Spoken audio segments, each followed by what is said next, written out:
Welcome to Significant Brothers. I'm Brad. I'm Chase. And I'm Cray. Today we are talking about Stigler's Law of Eponymy. Stigler's Law of Eponymy basically talks about how what's always discovered isn't always necessarily named after its discoverer. Just like how I found out that I'm not the first Brad, I was basically named after someone else. I think, interestingly enough, too, Stigler's Law was named after Stigler, but he was not the guy to first come up with this. It was Robert K. Merton.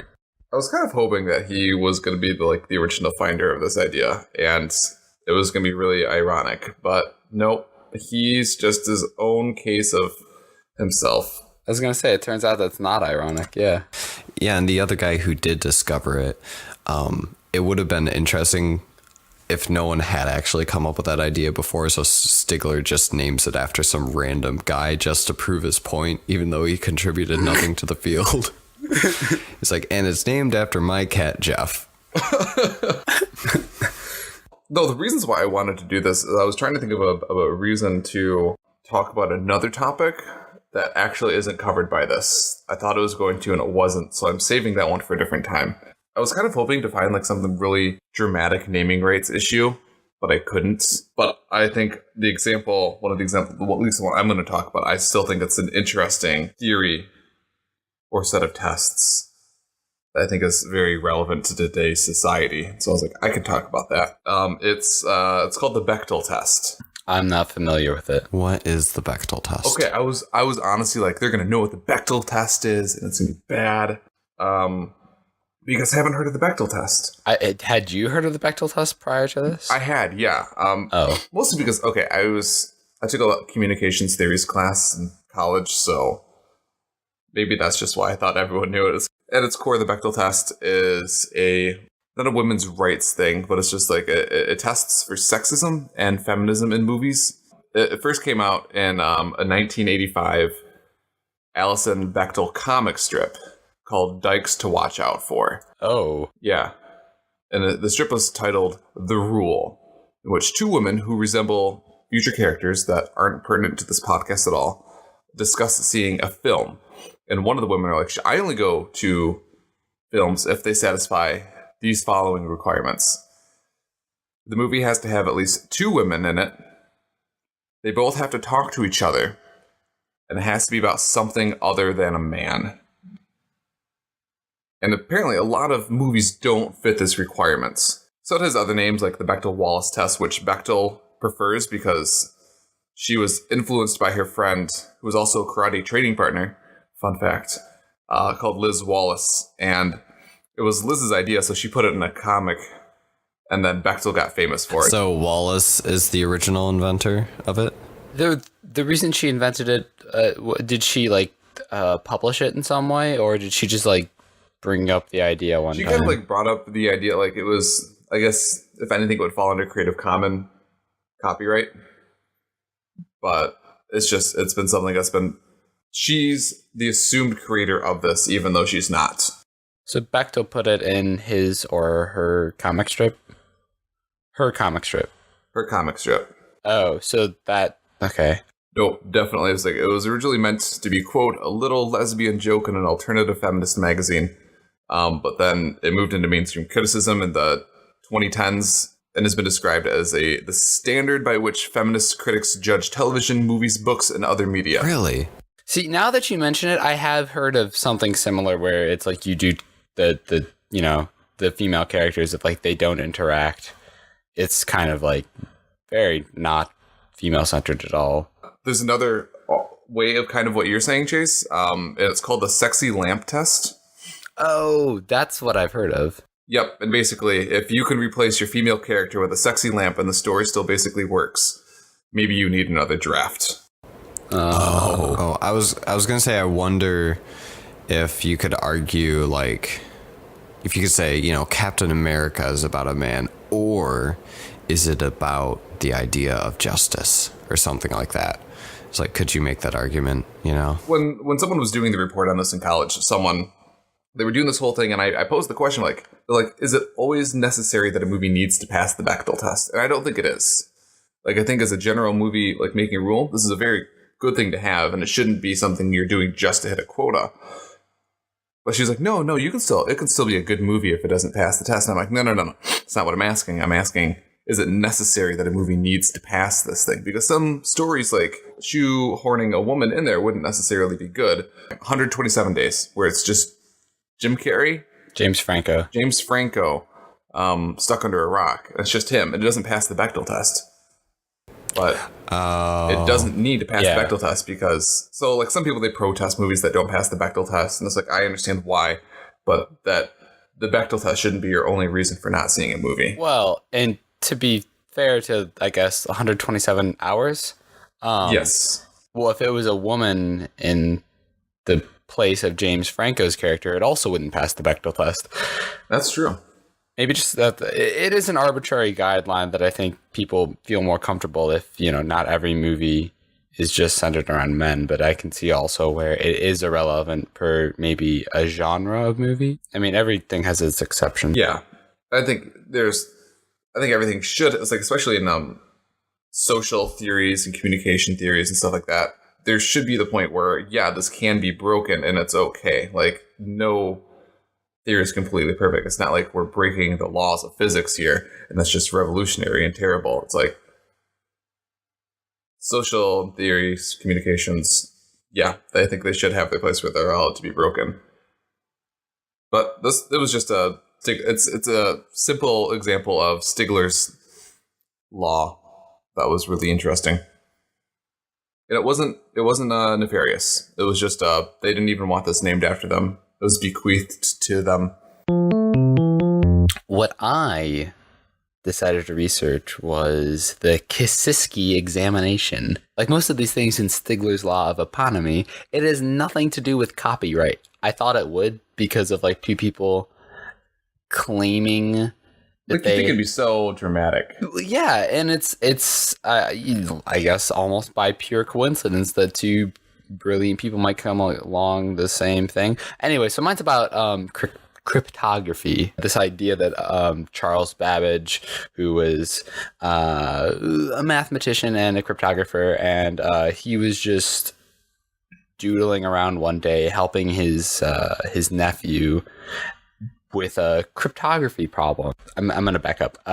This took a lot of backtracking on my part because I know nothing about cryptography. I own a textbook. It sits in my room. I don't read it. And so I'm sure you guys are familiar with, like, there was some ciphering that Caesar had, like a certain code that he would write in, and, in the same way that the Zodiac Killer had a thing that he would do. So wait, Caesar... Julius. I know. He... What did he do? He had his own language? No, not like a language, but a way of covering up like what he wrote. Like it wasn't that clever either. He would just shift letters like to the left and have that letter represent the letter to the left. And then if you wanted to decrypt his message, you would move them to the right. And then you'd be like, oh, this C is actually a D. And then, so...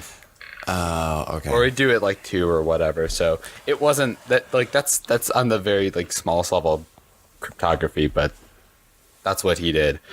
So this guy, his name's Veneer. He's a French guy. I don't know if I'm going to explain the entire thing to you, but essentially it was a cryptography way of like that dealt with letter frequency, and there's a little bit of arithmetic involved. You'd have like a keyword that you'd compare against a phrase of gobbledygook, and you just write the keyword over and over until it filled up all of the letters in the original thing that you're trying to decrypt. And you would just... It was just essentially adding up numbers and subtracting them. It was slightly better than the Caesar one, but not quite. So Charles Babbage's nephew had a problem, I think, for school, that he was trying to like solve some sort of cryptography thing. I think that involved Veneer's way of thinking, and Babbage was helping him out. And then while he was helping him out, he was like, I've got an even better one. And then he wrote out like, and it worked mathematically. And so he made this thing that is now called the Kasiski examination. But you might be wondering, why is it called the Kasiski examination if his name is Charles Babbage? I was wondering that. So it was, well, I mean, you could probably take a guess, but what happened with Charles Babbage is he just wrote this in his journal, and he showed it to some people, and they said, this should remain top secret because this is really good stuff. And because I think it was like higher up officials told him that you have to keep this top secret, he wasn't allowed to publish it. And someone in a different country, Friedrich Kisiski, didn't have the same sort of clearance, and it was several years later, just somehow he also, well, not somehow, but he was actually studying the topic and didn't just stumble upon it like Babbage did, and he essentially invented the exact same idea of cryptography, like to a T. And it was only a few years later. And we didn't know this until exactly a century after Charles Babbage was dead, that they attributed to the wrong guy. But the reason that they didn't know is because he didn't publish it. Kind of tragic, really. I mean, I guess we have this problem because we're like, well, we have to name it after someone, and we realize that the invention or discovery of something, it wasn't like a standalone event. Usually there's obviously stuff that led up to it. There are researchers that lent a hand to that. Mm-hmm.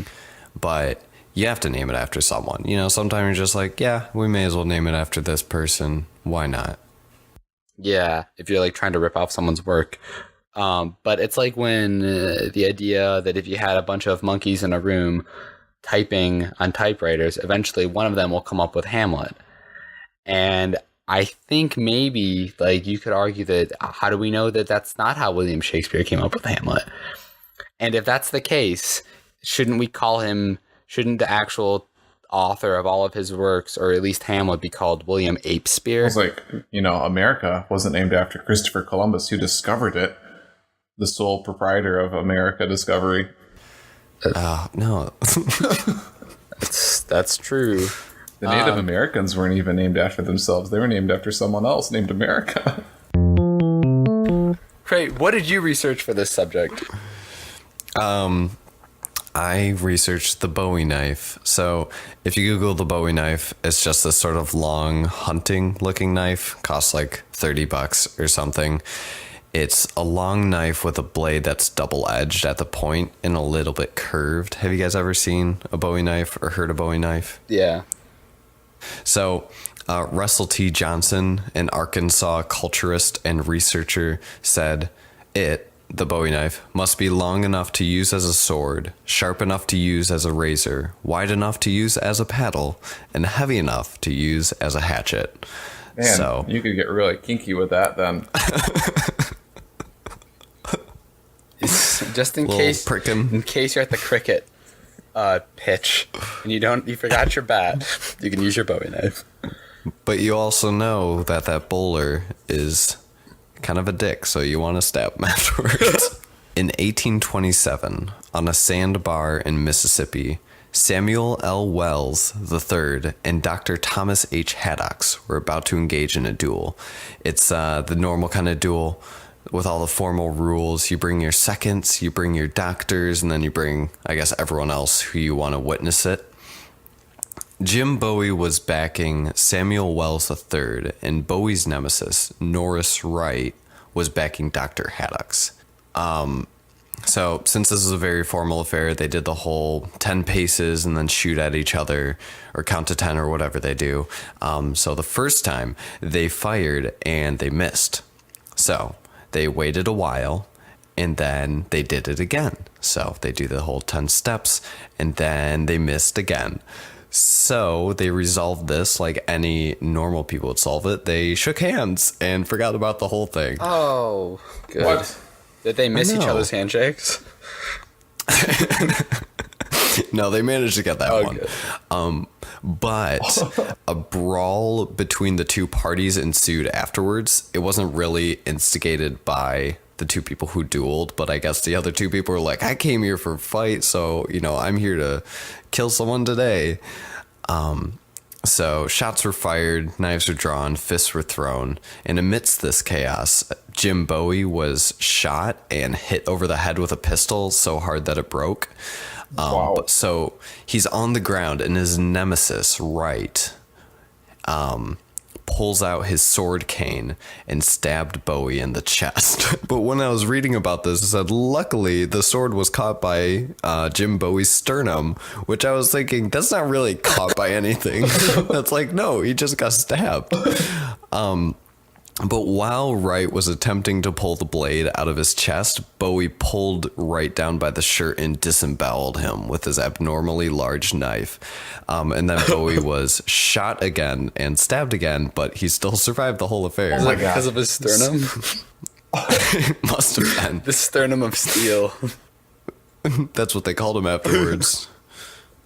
So the exact account, that's sort of the account that was given in a newspaper. It was very fuzzy because there's a bunch of eyewitnesses with sort of conflicting stories. But the newspapers basically emphasize that this Jim Bowie guy is like a knife fighting legend. There's none like him. He has this abnormally large knife. It's super cool. It's super in right now. He bested multiple opponents, wasn't even injured. So the knife that he used in this fight, it's called the sandbar fight, was allegedly designed by his brother, Resin Bowie, and smithed by Jesse Clift. But this knife isn't the Bowie knife. It's kind of like a prelude to the Bowie knife.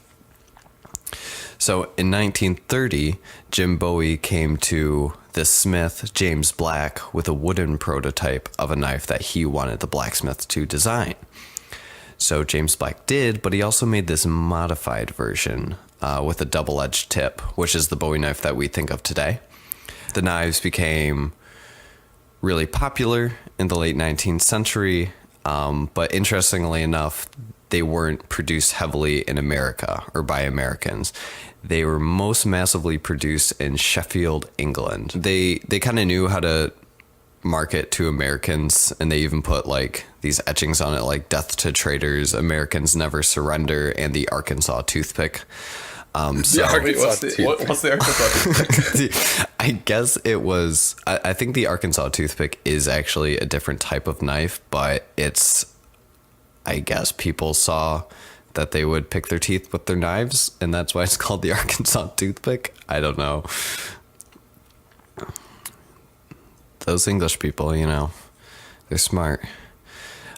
So the knife wasn't really invented by Jim Bowie. I think you could argue that it was designed by Jim Bowie, but even the design he was pulling from maybe his brother Resin or from people before that. So James Black really perfected it. It should be called the Black Knife, but that would probably be confusing. Maybe a little bit. It reminds me kind of, I guess, the reason that people wanted to get them after that little duel was because they saw that the guy who came out on top of the duel had a really cool knife. In the same way that I feel like athletes who are sponsored by shoes, like, people are like, oh yeah, I want those Air Jordans because Michael Jordan has them, but he didn't invent them. And he just endorsed them.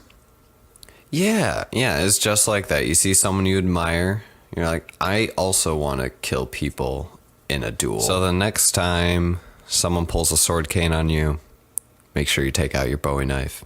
Disavow that son of a gun. Thanks for listening. You can find us on iTunes. Just search Significant Brothers, or you can go to significantbrothers.podbean.com. And you can find our newsletter at tinyletter.com/significantbrothers, or email us at sigbrotherspod@gmail.com. And please tweet us at Significant Bros.